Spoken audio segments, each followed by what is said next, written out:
கிறிஸ்துவுக்குள் பிரியமான சகோதர சகோதரிகளே, ஆண்டவராகிய இயேசு கிறிஸ்து நாமத்திலே நான் உங்களை வாழ்த்தி இந்த ஞாயிறு ஆராதனைக்கு வரவேற்கிறேன். கர்த்தருடைய பெரிதான கிருபையினாலே இந்த டிசம்பர் மாதத்தை காணும்படி கர்த்தர் கிருபை செய்தார். அதில் இந்த 3வது ஞாயிற்றுக்கிழமை கூட கர்த்தருடைய ஆலயத்தில் கொண்டு வந்திருக்கிறார். கர்த்தர் நம்மேல் நேசமாக இருக்கிறார், வாசமாக இருக்கிறார், நம்மை நடத்துகிறார், பாதுகாக்கிறார் என்பது நம்முடைய விசுவாசமாக இருக்குமானால் நாம் விசுவாசத்தபடியே கர்த்தர் நம்மை நடத்துவார், நம்மை பாதுகாப்பார், நம்மை ஆசீர்வதிப்பார். ஆகவே வசனங்கள் ஒரு நாளும் பொய்ப்பது கிடையாது, வார்த்தைகள் ஒரு நாளும் தவறுவது கிடையாது. தேவனுடைய வார்த்தைகள் எந்த நோக்கத்திற்காக அனுப்பப்படுகிறதோ அந்த நோக்கத்தை அது நிறைவேற்றும். அதை செய்யாமல் அது திரும்ப வராது என்று சொல்லி நாம் ஏசாயா 55 வாசிக்கிறோம். ஆகவே இந்த நாளில் கூட ஆண்டவர் அனுப்புகிற வார்த்தைகள் உங்கள் வாழ்க்கையில் வெளிச்சத்தை கொண்டு வர வேண்டும், இருளை அகற்ற வேண்டும். ஏனென்றால் ஆண்டவராக இயேசு கிறிஸ்துவினுடைய பிறப்பு அறிவிக்கப்படுகிற பொழுது நாம் பார்க்கிறோம், இருளில் நடக்கிற ஜனங்கள் பெரிய வெளிச்சத்தை கண்டார்கள். மரண இருள் உதிக்கும் தேசத்தில் குடியிருப்பவர்கள் மேலே வெளிச்சம் பிரகாசித்தது என்றுதான் ஏசாயா 9:2 வாசிக்கிறோம். வெளிச்சம் என்பது தான் இன்றைக்கு சுவிசேஷ வார்த்தையில் நடக்கிற ஒரு வாழ்க்கை. வெளிச்சம் என்பது தான் தேவனுடைய வார்த்தை, வெளிச்சம் என்பது தான் ஆண்டவராக இயேசு கிறிஸ்து. வெளிச்சம் என்பது தான் இன்றைக்கு நமக்கு அவசியம் தேவை. நம்முடைய கிறிஸ்துவ வாழ்க்கையில் வெளிச்சத்தின் பிள்ளைகளாய் வாழ வேண்டும், வெளிச்சத்தின் பிள்ளைகளாய் வாழ வேண்டும். ஒரு நாளும் நாம் மறைந்து மாய்மாலமாக ஒளிந்து 2 3 பாஷைகள்லாம் தரித்து வாழ வேண்டியதில்லை. எப்பொழுதும் வெளிப்படையாக நாம் வாழ்ந்தோம் என்று சொன்னால் நாம் வெளிச்சத்தில் இருப்போம். வெளிச்சம் என்பது தான் உண்மை, வெளிச்சம் என்பது தான் உத்தமம் பாருங்க. அதனால தான் ஆதி ஆகமத்தில் 1 அதிகாரத்தில் வாசிக்கிற பொழுது நீங்கள் வாசித்தீங்கன்னா ஆண்டவர் முதலாவது படைத்தது வெளிச்சம்தான். தேவன் வெளிச்சம் உண்டாக என்று சொன்னார், உடனே வெளிச்சம் உண்டாயிற்று. அந்த வெளிச்சம் உண்டாகுன்னு சொல்கிற வார்த்தை தான் இயேசு கிறிஸ்து அவர் கூடவே இருந்தார். அந்த வெளிச்சம் உண்டாகிற நேரத்தில் தான் ஆவியானவர் ஜலத்தின் மேலே அசைவாடி கொண்டிருந்தார், பூமி எங்கும் இருள் சூழ்ந்திருந்தது. அப்படி தான் வாசிக்கிறோம். தேவன் வானத்தின் பூமியை சிருஷ்டித்தார், பூமி ஒழுங்கின்மை வெறுமையாக இருந்தது, ஆழத்தில் மேல் இருள் சூழ்ந்திருந்தது. தேவ ஆவியானவர் ஜலத்தின் மேல் அசைவாடி கொண்டிருந்தார். தேவன் வெளிச்சம் உண்டாக என்று சொன்னார். வெளிச்சம் இயேசு கிறிஸ்துவின் பிறப்பிலே அதை நாம் பார்க்கிறோம். வெளிச்சம் தீர்க்க தரிசனமாக அறிவிக்கப்பட்ட அந்த வார்த்தையிலே வெளிச்சம் மரண இருள் படும் தேசத்தில் வசிக்கிற மக்கள் மேலே வெளிச்சம் பிரகாசித்தது, ஒளித்தது. அப்போது அந்த நாட்களிலே அந்த வெளிச்சமானது பிரஜாதி மக்களுக்கும் உண்டு என்பதைத்தான் ஏசாயா 9 முதல் வசனத்தில் நம்ம வாசிக்கிறோம். முதல் வசனம் 2வது வசனத்தில் வாசிப்பது முன்பாகவே அப்போ 2வது வசனம் மிக தெளிவாக நமக்கு சொல்கிறது பாருங்கள், வெளிச்சம். இந்த நாளில் தேவன் நமக்கு கொடுக்கிறது ஒரு 3 காரியங்களை கர்த்தர் நமக்கு வெளிப்படுத்துகிறார். ஆண்டவர் சொன்ன காரியத்தை உங்களுக்கு சொல்கிறேன். கடைசி புஸ்தகத்துக்கு நான் போகிறேன். முதல் புஸ்தகத்தில் பேசினேன். 22ஆம் அதிகாரம் வெளிப்படுத்துதல் எடுத்து வாசித்தோம் என்று சொன்னால் 16ஆம் வசனத்திலே நாம் இப்படியாக வாசிக்கிறோம். சபைகளில் இவைகளை உங்களுக்கு சாட்சியாக அறிவிக்கும்படிக்கு இயேசுவாகிய நான் என் தூதனை அனுப்பினேன். நான் தாவீதின் வேரும் சந்ததியும் பிரகாசமுள்ள வெடிவெளி நட்சத்திரமாய் இருக்கிறேன் என்றார். சபைகளில் இவைகளை உங்களுக்கு சாட்சியாக அறிவிக்கும்படிக்கு இயேசுவாகிய நான் என் தூதனை அனுப்பினேன் என்று சொல்கிறார். 7 சபைகளை குறித்து இதே திருவெளிப்பாடில் 2ஆம் அதிகாரம் 3ஆம் அதிகாரத்தில் வாசிக்கிறோம் பாருங்கள். சபைகள் இன்றைக்கு எருசலேம் சுவிசேஷ சபை நீங்கள் இருக்கிறீங்க, சபையில் இருக்கிறோம். உங்களுக்கு சாட்சியாக அறிவிப்பது தான் இந்த வசனம் இன்றைக்கு கொடுக்கப்படுகிறது பாருங்கள். ஆண்டவருடைய சமூகத்தில் காத்திருந்தான் எடுக்கிறோம். எல்லாருக்கும் எல்லார் கையிலும் வேதாகம் இருக்கிறது, எல்லாரும் பரிசுத்த வேதாகமத்தை வாசிக்கிறோம், எல்லாருக்கும் எல்லா தேசங்களிலும் இதுதான் பிரசங்கிக்கிறாங்க. ஆனால் இன்றைக்கு விசேஷத்த விதமாய் நம்முடைய சபைக்கு இதை கொடுக்கிறார், ஆவியானவர் கொடுக்கிறார் என்று பாருங்கள். ஆகவே சபைகளில் இவைகளை நான் உங்களுக்கு சாட்சியாக அறிவிக்கும்படிக்குத்தான் இயேசுவாகிய நான் என் தூதனை அனுப்பினேன் என்று சொல்கிறார். நான் தாவீதின் வம்சம் வேரும் சந்ததியும் பிரகாசமுள்ள விடிவெள்ளி நட்சத்திரமாக இருக்கிறேன் என்று சொல்றார். நான் ஆண்டவராய் இயேசு கிறிஸ்து, நல்ல கவனிங்க, ஆண்டவராய் இயேசு கிறிஸ்து சொல்லுகிறார், நான் ஒன்று தாவீதின் வேர், அங்கிருந்து அவர் வருகிறார். தாவீதின் குலத்தில் பிறந்தவராக இருக்கிறார், தாவீது கோத்திரத்தில் பிறக்கிறார் பாருங்க, தாவீதினுடைய மகனாக வருகிறார் பாருங்க. தாவீதை குறித்து நமக்கு தெரியும். மத்தேயு சுவிசேஷம் முதல் அதிகாரத்தில் வாசிக்கும்போது அப்படி தான் பார்க்குறோம். ஆபிரகாம்ல ஆரம்பிக்கிற காரியத்திலேருந்து வருகிற பொழுது, அப்போது அந்த சந்ததியிலே தான் இயேசு பிறக்கிறார். தாவீதின் சந்ததியிலே பாருங்கள். ரெண்டாவது. மூன்றாவது, எதற்காக என்று சொன்னால், பிரகாசமுள்ள விடிவெள்ளி நட்சத்திரமாய் வருகிறார் அவர். அதுதான் மிக முக்கியம். இன்றைக்கு இந்த பிறந்த நாளை கொண்டாடி கொண்டிருக்கிற இந்த வேளையிலே அவர் தான் பிரகாசிக்கிற விடிவெள்ளி நட்சத்திரமாய் தோன்றுகிறார். ஆங்கிலத்தில் அந்த வார்த்தைகளை வாசிக்கிற பொழுது பாருங்க, மார்னிங் ஸ்டார் என்று சொல்கிறார்கள். விடிவெள்ளி நட்சத்திரம், மார்னிங் ஸ்டார். மற்றவர்கள் மதத்தை சாராத மற்றவர்கள் பார்க்கிற பொழுது அதை வீனஸ் என்று சொல்லுவார்கள். அதற்கு ஒரு பெயர் வைப்பாங்க. அந்த விடிவெள்ளிக்கு சுக்கிரன் பெயர் வைப்பாங்க, அல்லது வீனஸ் என்று சொல்லுவார்கள். ஆனால் நமக்கு அந்த விடிவெள்ளி உதிக்கிற அந்த விடிவெள்ளி, இருளிலே உதிக்கிற அந்த வெளிவெள்ளி நாம் வெளிச்சத்தில் நடக்கும்படியாக, நம் வாழ்க்கையில் இருள் அகற்றும்படியாக பிறக்கிறார் அல்லவா, அவர் தான் இயேசு கிறிஸ்து. பாருங்கள், அவர் morning star is Jesus Christ. அவர் தான் நம்முடைய தெய்வன். அவர் அதற்காக தான் இந்த பூமியில் பிறக்கிறார். So is just like a rising sun. இது உலக பிரகாரம் பார்த்தீங்கன்னா உதயசூரியனா எங்கேயே போயிடுவாங்க, வேற எங்கேயாவது. ஆனால் ஜீசஸ் கிரைஸ்டனுடைய பிறப்பானது, it is just like a sun getting up from the earth. மேலேருந்து உதிச்சு மேலே வரதை பார்க்குறோம் பாருங்கள், காலையில் பார்க்கலாம், அதிகாலையில். அப்போது அதுதான் இயேசு கிறிஸ்துவாக இருக்கிறார். இந்த இயேசு கிறிஸ்துவை குறித்து இன்னும் பார்க்கிற போது பாருங்கள், அவர் இஸ் எ டே ஸ்ப்ரிங் என்று சொல்கிறார்கள். டே ஸ்ப்ரிங் என்று அழைக்கப்படுகிறார். அது மாத்திரமல்ல, இஸ் எ டே பிரேக் பண்ணுறவர், டே பிரேக். அதோடு மாத்திரமல்ல, அவர் தான் டான், வைகரை பொழுது. வைகரை என்று சொல்வார்கள் தமிழில். வைகரையில் உதித்தவர், ஒரு விடிவெளி நட்சத்திரமாக வந்தவர். இந்த நாளிலே அவருடைய அடையாளத்தை அவரே காட்டுகிறார் பாருங்கள். கிழக்கிலிருந்து வரக்கூடிய அந்த ஞானிகள், அந்த ஞானிகள், சாஸ்திரிகள் அந்த நட்சத்திரத்தை பார்த்து விட்டு அப்புறம்தான் மூவ்மெண்ட் பண்ணி வந்து கொண்டிருக்கிறார்கள் பாருங்கள். அந்த விடிவெளி நட்சத்திரம் இன்றைக்கு கூட நீங்கள் காலையில் உங்களுடைய வீட்டில் எழுந்து நீங்கள் வெளியில் வந்து அதிகாலையில் பார்க்குற பொழுது இந்த பக்கத்தில் பார்த்தீங்கன்னா அந்த விடிவெளி நட்சத்திரத்தை பார்க்கலாம். அந்த நட்சத்திரம் தெரியும். ஒரு குறிப்பிட்ட காலத்தில் இந்த பக்கம் தெரியும், குறிப்பிட்ட காலத்தில் தள்ளி தெரியும், அப்படி பார்க்கலாம் விடிவெளி நட்சத்திரம். இதெல்லாம் தேவன் உண்டாக்குனது பாருங்கள். இதை அடையாளமாய் காட்டினாலும் இவைகளை உண்டாக்கினவர் இயேசு கிறிஸ்து தான்.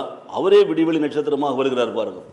ஆகவே வெளிப்படுத்துதலில் வாசிக்கிற 22:16 வாசிக்கிற பொழுது, நான் இயேசுவாகிய நான் தாவீதின் வேரும் சந்ததியும் பிரகாசமுள்ள விடிவெளி நட்சத்திரமாய் இருக்கிறேன் என்று சொல்லுகிறார் பாருங்கள். அந்த விடிவெளி நட்சத்திரத்தினுடைய பிறந்த நாளை தான் நாம் கொண்டாடி கொண்டிருக்கிறோம். அந்த நட்சத்திரம், அந்த வெளிச்சம் நம்முடைய வாழ்க்கையில் பிரகாசிக்கணும். இதை தான் ஏசாயா தீர்க்கதரிசி புத்தகத்தில் வாசிக்கிறோம். செபுலோன், நப்தலி போன்ற நாடுகளில் இருக்கிற மக்கள் எல்லாம் ஈனப்படுத்தப்படவே இல்லை, அவருடைய விட்டத்தெல்லாம் கர்த்தர் களைகிறார். ஏனென்றால் அந்த புறஜாதி தேசத்திலே வெளிச்சம் உதிக்கிறது என்று நாம் பார்க்கிறோம்.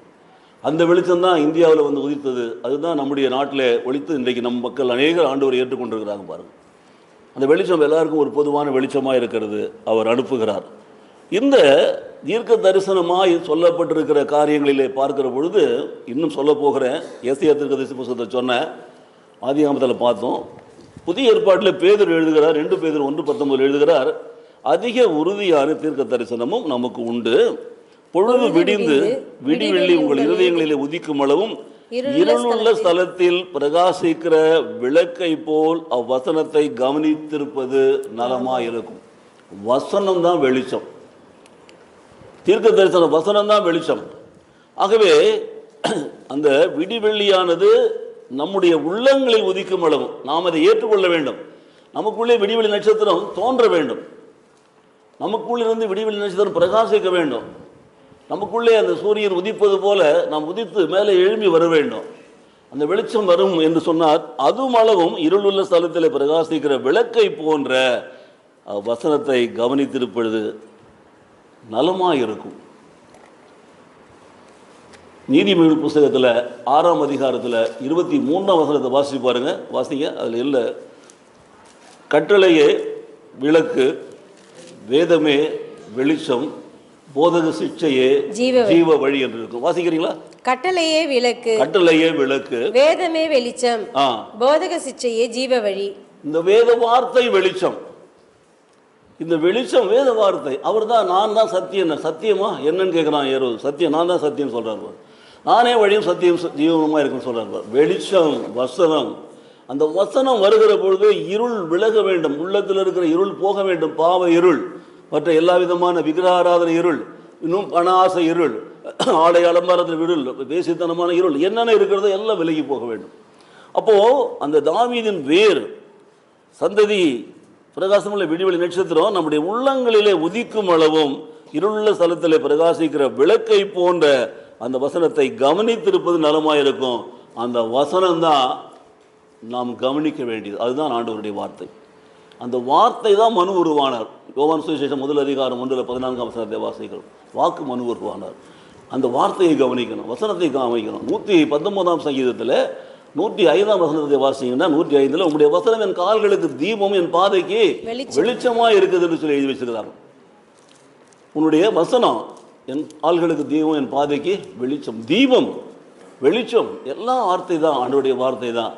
அந்த வசனத்தை நாம் கவனி இருக்கணும், அதை கேட்கணும், அதை தியானிக்கணும், அதை அசை போடணும், அதன்படி வாழணும். அந்த வெளிச்சம் நமக்குள்ளேருந்து பிரகாசிக்கணும், நம்முடைய முகத்திலிருந்து அந்த ஒளி வெளியில் போகணும். அப்போ இயேசு கிறிஸ்துவினுடைய முகத்தின் பிரகாசம் வெளிச்சம் நம்முடைய முகத்தில் பட்டு அது that should reflect the same light to the people who are around us. சுற்றிலும் உள்ள மக்கள் மேலே அது பிரகாசிக்க வேண்டும். இதுதான் கிறிஸ்மஸ் கொண்டாடுறதுல அர்த்தம் இருக்கிறது. கொடுத்துறது, பலகாரம் கொடுக்கறது, it is all different things. they have no relationship with the light. அது உலக பிரகாரமான காரியங்கள். where there is light there is no darkness. where there is light there is word of God. God's presence is there. God is present there. அங்கே இருளுக்கு வேலை கிடையாது, பிசாசுக்கு வேலை கிடையாது, பாவத்துக்கு வேலை கிடையாது, அசுத்தத்துக்கு வேலை கிடையாது, ஒன்றும் கிடையாது. there is light there. அந்த விளக்கை போன்ற வசனத்தை கவனித்திருப்பது நலமாக இருக்கும். பாருங்க, இந்த தீர்க்க தரிசன காரியங்களை நீங்கள் உணர்ந்து கொள்ள வேண்டும். ஓசியா தீர்க்கதரிசி புத்தகத்தில் வாசிக்கிற பொழுது அருணோதயம் ஆயத்தமாக இருக்கிறது என்று எழுதப்பட்டிருக்கும். ஓசியா 6ஆம் அதிகாரத்தில் 3ஆம் வசனம் வாசிப்போம். அப்பொழுது நாம் அறிவடைந்து கர்த்தரை அறியும்படி தொடர்ந்து போவோம். அவருடைய புறப்படுதல் அருணோதயம் போல ஆயத்தமாய் இருக்கிறது. அவர் மழையைப் போலவும் பூமியின் மேல் பெய்யும் முன்மாறி பின்மாறியைப் போலவும் நம்மிடத்தில் வருவார். நாம எப்படி போகணுமா? அப்பொழுது நாம் அறிவடைந்து கர்த்தரை அறியும்படி தொடர்ந்து போவோம், வசனத்தினாலே போவோம். அவருடைய புறப்படுதல், ஆண்டவராய் இயேசுவுடைய புறப்படுதல் அருணோதயம் போல் இருக்கும். அருணோதயம் போல் ஆயத்தமாக இருக்கிறது. பார்த்தீங்களா? அருணோதயம், அவர் தான் உதிக்கும் சூரியன். மல்கியா தீர்க்கதரிசி புத்தகத்தில் 4ஆம் அதிகாரத்தில் 2ஆம் வசனத்தை வாசிச்சு பாருங்க.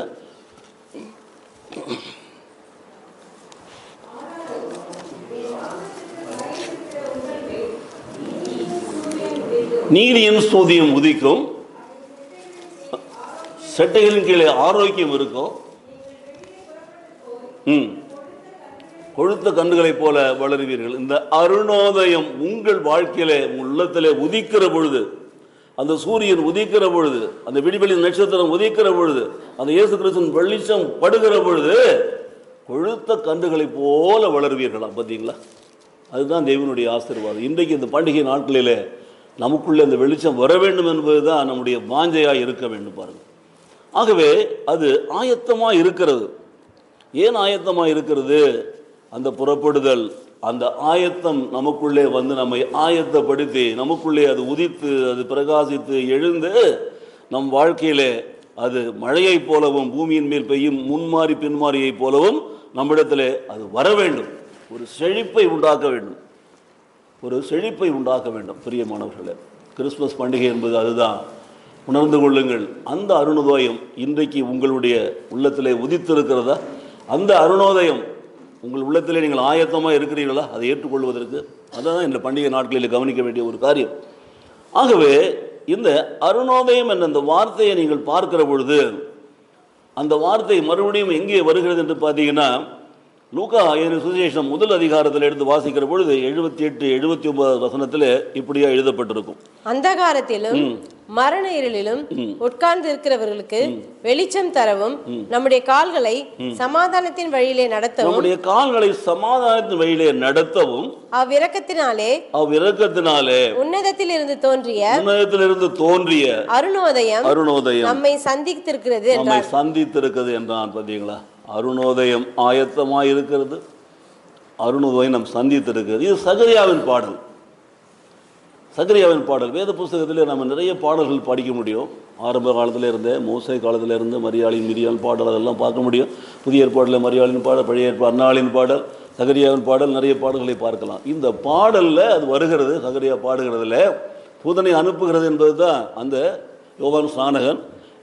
அங்கே நீங்கள் வாசிக்கிற வசனத்தை பார்த்தீங்கன்னா, நம்முடைய கால்களை சமாதானத்தின் வழியிலே நடத்தவும் அவ்விரக்கத்தினாலே உன்னதத்தில் வருகிற தோன்றிய அருணோதயம் நம்மை சந்தித்திருக்கிறது என்று சொன்னால், அந்த அருணோதயம் உன்னதத்திலிருந்து வந்து தோன்றி இருக்கிறது, மேலிருந்து தோன்றி இருக்கிறது. அது எதற்காக? நம்முடைய கால்களை சமாதானத்தின் வழியிலே நடத்தும்படி, நம்முடைய வாழ்க்கையிலே, நம்முடைய உள்ளத்திலே சமாதானம் பெருகும்படி, நம்முடைய குடும்பத்திலே சமாதானம் பெருகும்படி, நம்ம வசிக்கிற இடங்களிலே சமாதானம் பெருகும்படி, நம்முடைய சபைகளிலே சமாதானம் பெருகும்படி அந்த அருணோதயம் உதித்திருக்கிறது, ஆயத்தமாக இருக்கிறது, சந்தித்திருக்கிறது. இன்றைக்கு தீர்க்க தரிசனம் நிறைவேறியிருக்கிறது. அந்த வெளிச்சம் நம்முடைய வாழ்க்கையில் கிரியை செய்ய வேண்டும்.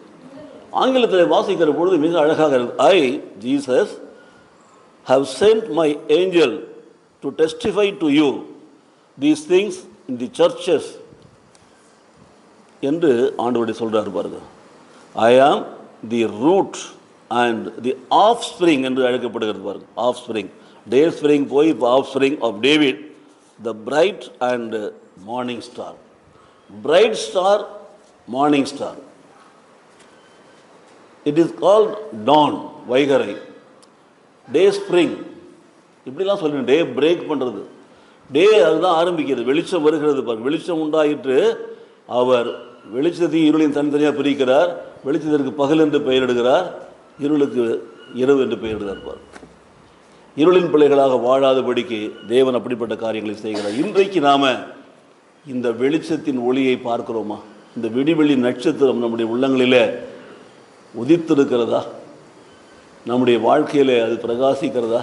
நம்முடைய குடும்பங்களில் அந்த வெளிச்சம் இருக்கிறதா? வெளிச்சம் யோசித்து பாருங்கள். அதைத்தான் நாம் கற்றுக்கொள்ள வேண்டும். மத்தேயு சுவிசேஷம் 4ஆம் அதிகாரத்தில் இந்த ஏசாயா 9:2 திருப்பி எழுதியிருக்கிறார் பாருங்க. மத்தேயு 4:15 இருளில் இருக்கும் ஜனங்கள் பெரிய வெளிச்சத்தை கண்டார்கள், மரண இருளின் திசையில் இருக்கிறவர்களுக்கு வெளிச்சம் உதித்தது பாருங்கள். அப்போ நம்ம இருளை நீக்குவது மாத்திரம் கிடையாது, மரண இருள், மரண பயத்திலிருந்து நம்மை விடுதலை ஆக்குகிறார். மரண பயத்திலிருந்து நம்ம என்ன பண்றாரு? விடுதலை ஆக்குகிறார். ஆகவே ஆண்டவருடைய காரியங்களை நாம் அறிந்து உணர்ந்தவர்களாக இருக்க வேண்டும். நம்முடைய வாழ்க்கையில் இருக்கிற இருள் போகிற பொழுது பாவம், அக்கிரமம், அநியாயம் விலகுகிறது பாருங்க. அதுதான் நம்ம மறைக்கிறது. தேவனுக்கு நமக்கும் நடுவில் ஒரு சுவராக வருகிறது. நாம் அதை உணர்வதே கிடையாது. அதை நாம் உணர்கிற பொழுது மாத்திரம்தான் நம்மால் என்ன பண்ண முடியும்? அதை புரிந்து கொள்ள முடியும்.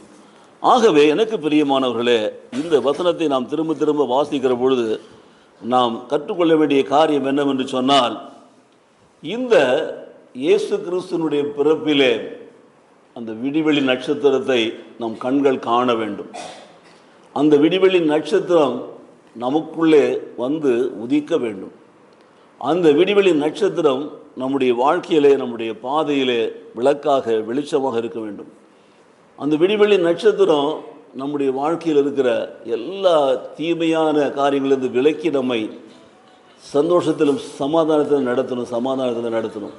அந்த விடிவெளி நட்சத்திரம் நமக்குள்ளே வருகிற பொழுது நாம் மற்றவர்களுக்கு ஒரு விடிவெளி நட்சத்திரமாக மாற வேண்டும், இந்த கிறிஸ்து நமக்குள்ளே பிறப்பதனாலே. ஆகவே இந்த இரக்கம் தேவனிடத்திலிருந்து நமக்கு வர வேண்டும். இப்போ தேவனுடைய மிக மேலான ஒரு பண்பு தான் அந்த இரக்கம் என்பது பாருங்கள். அப்போ இயேசு கிறிஸ்து நம்முடைய உள்ளத்தில் பிறக்கிறார் என்று சொன்னால் நமக்குள்ளே அவர் கொண்டு வந்த அந்த இரக்கம் வர வேண்டும், அந்த சமாதானம் வர வேண்டும். பாருங்கள், 78வது வசனத்தை வாசிங்க. லூக்கா 1:78 மறுபடியும் வாசிங்க. லூக்கா 1ஆம் அதிகாரத்தில் 78ஆம் வசனம். ம் ம் ம் ம்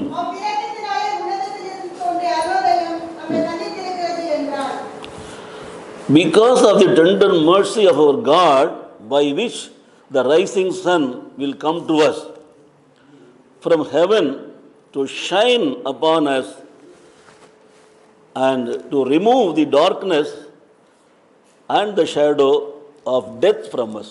அதான் இன்றைக்கு நாம் கற்றுக்கொள்ள வேண்டிய காரியம். ஆண்டவர் இயேசு உள்ளத்திலிருந்து பிறந்துட்டா நம் வாழ்க்கையில் இருக்க இருள் அகன்று போகிறது.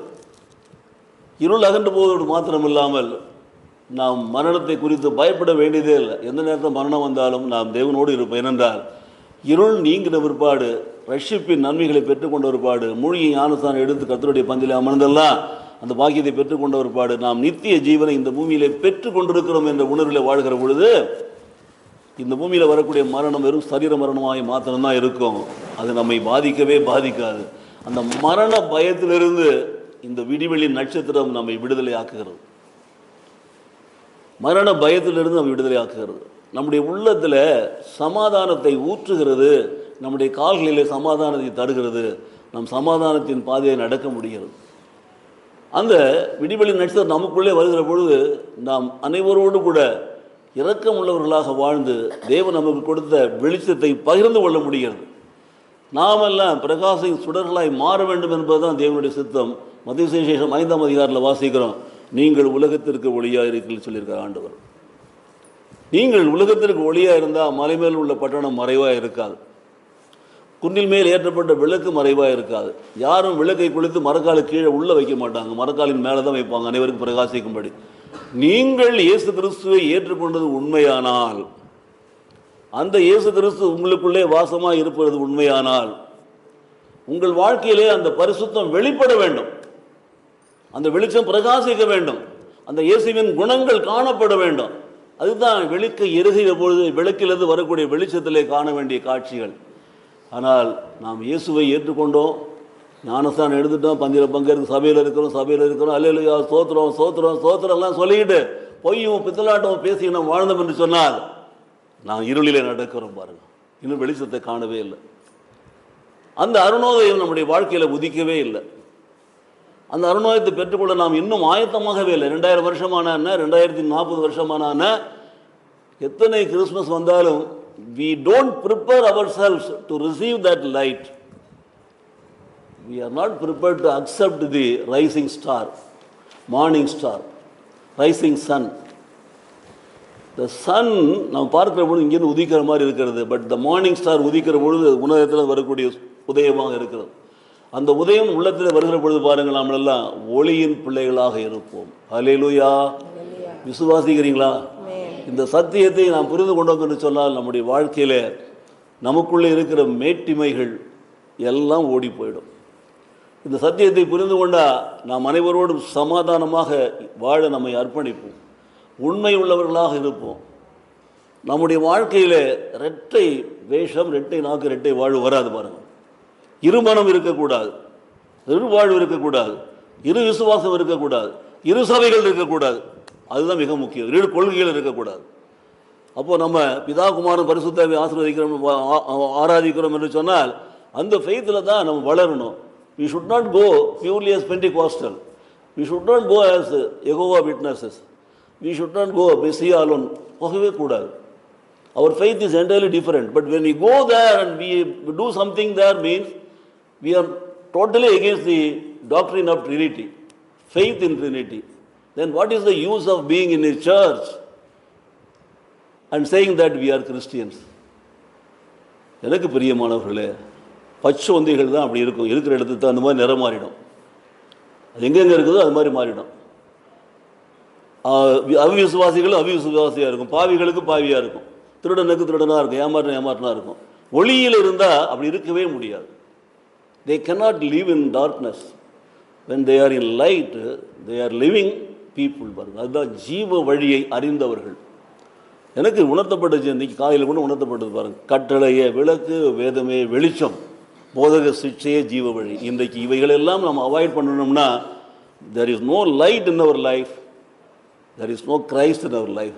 அப்போது நான் உலகத்திற்கு ஒளியாக இருக்கிறேன். இயேசு மறுபடியும் ஜனங்களை நோக்கி சொல்கிறார், நான் உலகத்திற்கு ஒளியாக இருக்கிறேன், என்னை பின்பற்றுகிறவன் இருளில் நடவாமல் ஜீவ ஒளியை அடைந்திருப்பான் என்றார். யோவான் சுவிசேஷம் 8ஆம் அதிகாரத்தில் 12ஆம் வசனத்தில் பாருங்கள். அதுதான் வெளிச்சம். இந்த வெளிச்சம் இன்றைக்கு நம்முடைய சபையிலே உதித்திருக்குது என்று சொன்னால் நம்முடைய உள்ளத்திலே அந்த இயேசு கிறிஸ்து விடிவெளி நட்சத்திரமாக வந்திருக்கிறாரா? அவர் பிரகாசிக்கிற நட்சத்திரமாக இருக்கிறாரா?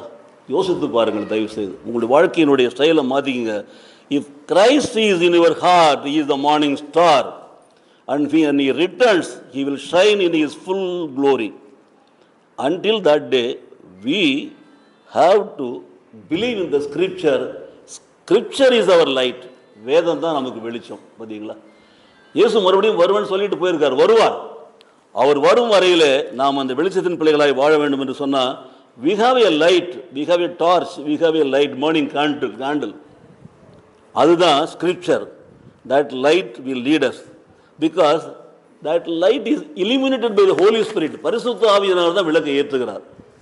நல்ல கவனிச்சுங்க. That light is illuminated by Holy Spirit only. So there is Father, there is Son, Word, and there is Holy Spirit. ஆகவே அந்த வார்த்தை நம்மை நடத்தும், அந்த வார்த்தை நம்மை ஆசீர்வதிக்கும். அது நம்முடைய வாழ்க்கையை நாம் பெற்றுக்கொள்ள வேண்டிய காரியங்களை நமக்கு கொடுத்து நம்மை உயர்த்தும். நாம் எதை குறித்து என்ன பண்ண வேண்டியதில்லை, கவலைப்படவே வேண்டியதில்லை. ஆகவே எனக்கு பிரியமான சகோதர சகோதரிகளே, இன்றைக்கு இந்த பண்டிகை நாட்களிலே இந்த விடிவெளி நட்சத்திரம் உங்களுடைய உள்ளத்திலே உதித்திருக்கிறதா? அந்த நட்சத்திரம் உதிக்கும் வரையிலே வேதம் சொல்லுகிறது, சபைகளிலே இவைகளை பிரசங்கிக்க வேண்டும் என்று சொல்லப்பட்டிருக்கிறது. அந்த விடிவெளி நட்சத்திரம் உலகத்திலே உதயமானால், அது உங்களை சந்தித்திருந்தால், நீங்கள் அந்த வெளிச்சத்தை வெளியிலே கொட்டுவீர்கள். உங்களிடத்திலிருந்து அந்த வெளிச்சம் புறப்படும்.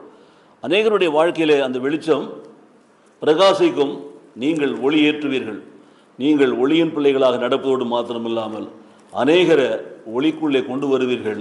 ஒளியிலே பிரகாசிக்கிற நட்சத்திரங்களாக நீங்கள் மாற்றுவீர்கள். அப்போது இந்த பண்டிகை நாட்களிலே பலகாரம் கொடுக்குறோம், இனிப்பு கொடுக்குறோம், ட்ரெஸ் வாங்கித்தரோம், எல்லாம் வாங்கித்தரோம். But are we sharing the light, Jesus Christ, with those people? நாம் அவர்களோடு அதை அறிவிக்கிறோமா? எனக்கு பிரியமான சகோதரனே சகோதரியே, வேதம் சொல்லுகிறது, கடைசி வசனத்தை வாசித்து நான் முடிக்கிறேன்.